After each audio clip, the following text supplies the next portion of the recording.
What is up, my Squirtleites? It is I, your king. Welcome you back to more Let's Play Pokemon Emerald. In the last episode, I finished off my harrowing explanation of the Battle Frontier. Oh my goodness, I don't know why I struggled with that so much, and I was tripping over my words so bad. I apologize. I hope I made everything clear, or at least as clear as I could. I don't know. I tried. I genuinely tried. Anyways, enough of that. Enough of the explanation. In this episode, we're going to finally begin catching some legendaries.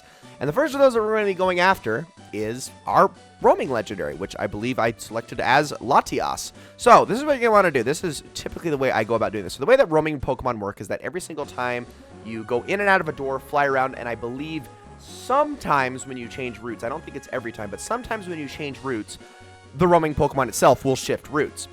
Now, the most guaranteed way to make sure that it changes is by going in and out of a door. On top of that, a guaranteed way to make Latias appear, considering Latias is level 40, is to have a Pokemon that is first in your party that's level 40 or below. But you want to have them higher than all the levels of the Pokemon on the route so that a Repel will still work. That way, the only Pokemon you should be running into with Repel active is your roaming Pokemon.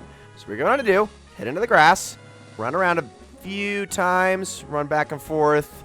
If you don't get anything, run up here, inside, and then go back out, and then continue to repeat this process and use as many repels as you need to until you come across the roaming Pokemon. If they never appear, just keep working at it. That's really the best advice that I can give you. They will eventually appear.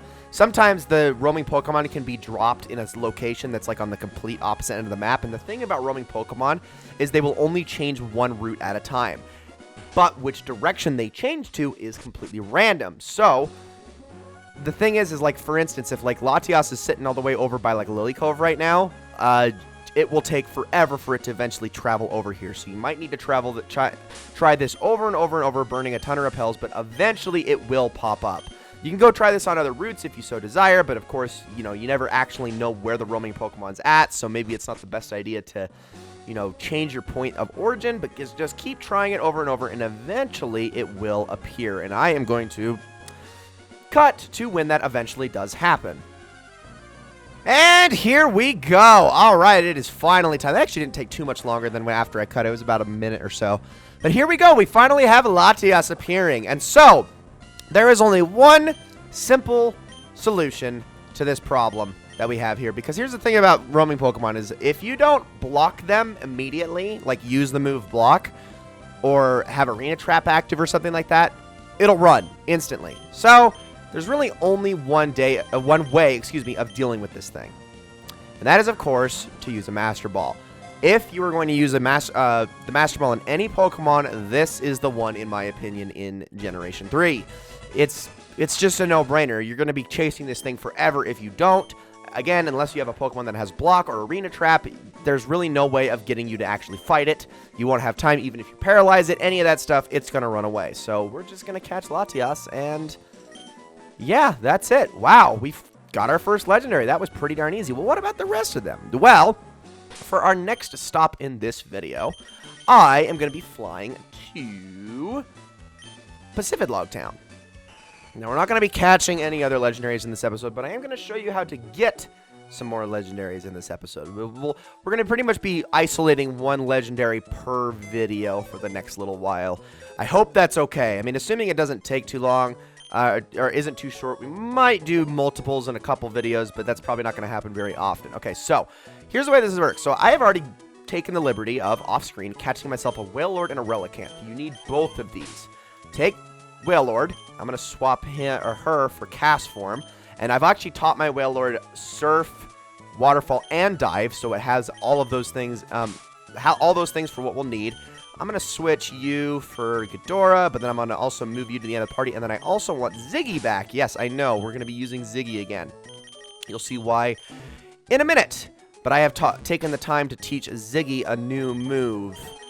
So he's got use one last time. Make sure Relicanth is in the back of your party, Wailord's in the front of your party.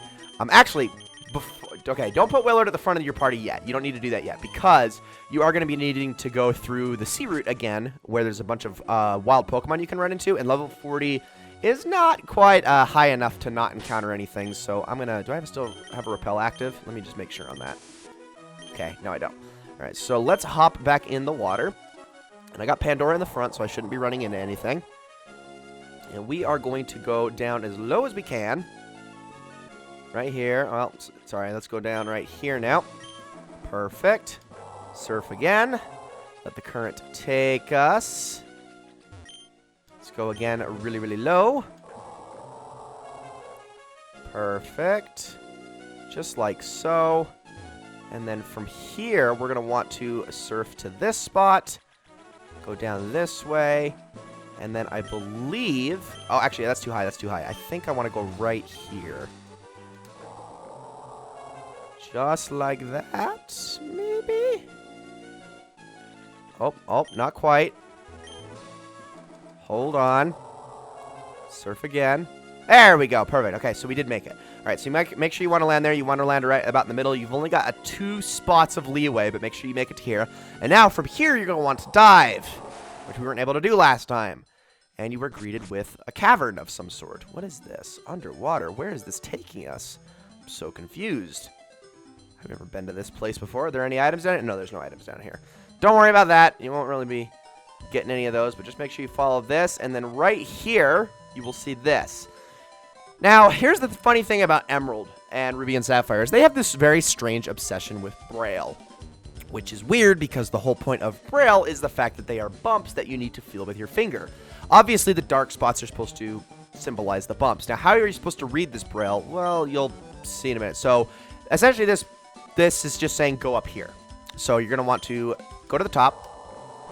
And there is a way of translating the Braille that we'll get into in a minute. But here we have the sealed chamber. Now, this room right here is how you translate that Braille. Each and every single one of these from left to right will translate as a letter, essentially. So this right here is ABC. This is D, E, F, G, H, I, J, K, L, M, and so on and so forth. So that's how you're supposed to be able to translate Braille and use it in future situations. Because in this very next room, which we get past by using dig here, yes, return to underwater, except for we actually won't because that'll just open that up. And then we have this, the sealed chamber. Now this, if you can read this by using that translation, you can actually understand everything that you're supposed to do. So, right here, what you're going to want to do is you're going to want to put Willor to the front and Relicanth in the back. Just make sure that that's the only thing you need to have as a constant and read this. So this will tell you exactly what you're supposed to do. And then...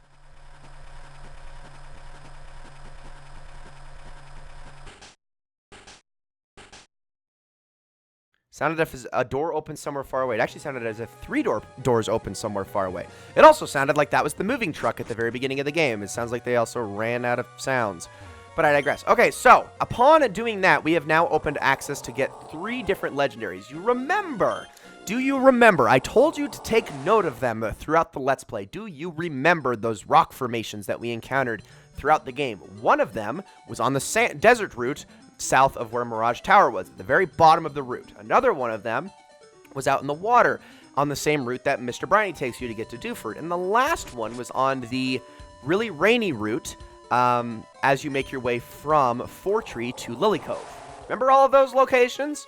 Well, you better have remembered those because those are where you're going to need to go next. Ladies and gentlemen, in the next episode, we are going to begin our hunt and our capture of the 3 legendary golems. So, thank you all so very much for watching this episode. I hope you all enjoyed it very, very much, and I will see you all in the next one.